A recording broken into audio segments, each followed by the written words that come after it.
আসসালামু আলাইকুম প্রিয় বন্ধুরা, সবাইকে শুভেচ্ছা। আশা করছি সবাই ভালো আছেন।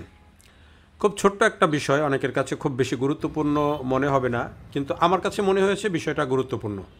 এটি হচ্ছে মগবাজার ফ্লাইওভার, এবং এই ফ্লাইওভারের উপরে রাত 9টার পরে একেবারে বালু বোঝাই এবং পাথর বোঝাই ট্রাকগুলো যখন উপরে ওঠে, তখন অনেক দিন আমি দেখেছি এটি এই উপর দিয়ে যায়, ট্রাকগুলো নিচ দিয়ে যায় না। এবং এগুলো এই যে বালু বোঝাই ট্রাক এবং পাথর বোঝাই ট্রাক, এক একটার ওজন কি পরিমাণে আপনারা নিশ্চয়ই এটি আইডিয়া করতে পারেন। এবং দেখেন ওই উঁচু ট্রাকগুলো কোনো নর্মাল ট্রাক না, 5 টনই যে ট্রাক সেই ট্রাক না। তো এগুলোতে যখন এই বালু বা পাথর ভর্তি করে এই ফ্লাইওভারের উপরে ওঠে এবং এই ফ্লাইওভার দিয়ে যখন যায়, যদি আপনি কখনো পরীক্ষা করেন, আপনি ফ্লাইওভারে যখন থাকবেন, যদি দাঁড়ান, আপনি বুঝবেন যে 8 মাত্রার ভূমিকম্প হলে যেরকম কাঁপে ফ্লাইওভার, তার চেয়ে বেশি জোরে কাঁপে।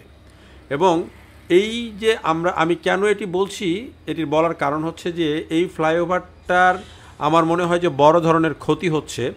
এই যে ওভারলোডেড ট্রাকগুলো রাতের বেলায় সমানে যে এই ফ্লাইওভারের উপরে উঠছে, অনেক বেশি ক্ষতি করছে আমার কাছে যেটি মনে হয়েছে। এবং এ কারণেই আমি এই ভিডিওটি করছি। কারণ আপনারা একটা জিনিস খেয়াল করে দেখবেন, এই রাস্তার নর্মাল যে রাস্তা, কোনো ব্রিজ, ওভারব্রিজ বা ফুটওভার মানে ব্রিজের উপরে না, নর্মালি রোডের মধ্যেও কিন্তু লেখা থাকে যে ওভারলোড নিব না, রাস্তার ক্ষতি করব না।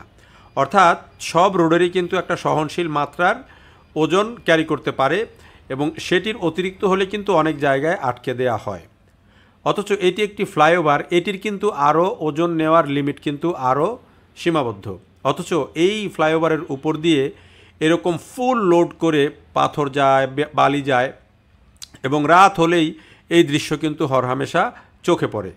এবং এটি যে এই ফ্লাইওভারটার কত বড় ক্ষতি করছে, সেটি যারা যাচ্ছেন তারাও বুঝতে পারছেন না, কিংবা আমরা যারা এই দায়িত্বে, মানে ঢাকা শহরের যারা দায়িত্বে, তারাও হয়তো বুঝতে পারছেন না। অনেকের কাছে হয়তো বিষয়টা একেবারে স্বাভাবিক একটা ঘটনা। এই যে দেখেন, এই ট্রাকগুলো সব কিন্তু এই ফ্লাইওভারের উপর পার হয়েই কিন্তু নর্মাল সড়কে এসেছে। তো যে কারণে আমি বলছি যে এখানে পুলিশের একটা দায়িত্ব ছিল, এটিকে আসলে এরকম ওভারলোড কোনো ট্রাক যেন ফ্লাইওভারের উপরে না ওঠে। তাতে এই ফ্লাইওভারের যে স্ট্রেংথ, সেটি কিন্তু অনেক বেশি ক্ষতিগ্রস্ত হয় আমার কাছে যেটি মনে হয়েছে।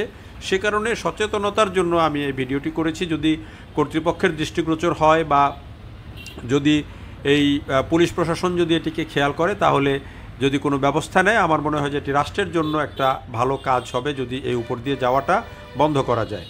আরেকটা জিনিস খেয়াল করেন, আমাদের হাইকোর্টের নির্দেশনা আছে যে আমাদের ঢাকা শহরের যে পরিবেশ, সেটি আমরা সবাই জানি যে এটি একেবারে দূষণের শীর্ষে থাকে। তার একটা অন্যতম বড় কারণ হলো এই যে বালির ট্রাক, তারপরে অন্যান্য যেই ট্রাক, এই ট্রাকগুলো কিন্তু হাইকোর্টের যে একটা রায় ছিল, তাতে ট্রাকগুলো ঢেকে, ত্রিপল দিয়ে ঢেকে নেওয়ার কথা। কিন্তু এই যে যতগুলো ট্রাক গেল, একটাও কিন্তু ত্রিপল দিয়ে ঢাকা নাই। এবং না থাকার কারণে এই বালি যায় আর পরে রাস্তার মধ্যে ওড়ে, এবং বাতাসে সেটি মিশে যারা পথে চলছেন তাদের চোখের মধ্যে যায়, নানা রকমের দুর্ঘটনার সম্ভাবনাও থাকে। তো আমরা যদি একটু সচেতন হই, তাহলে আমাদের এই যে বড় অবকাঠামোগুলো, সেগুলো যেমন ভালো থাকবে, পাশাপাশি পরিবেশটাও ভালো থাকবে। দেখার জন্য সবাইকে অনেক ধন্যবাদ।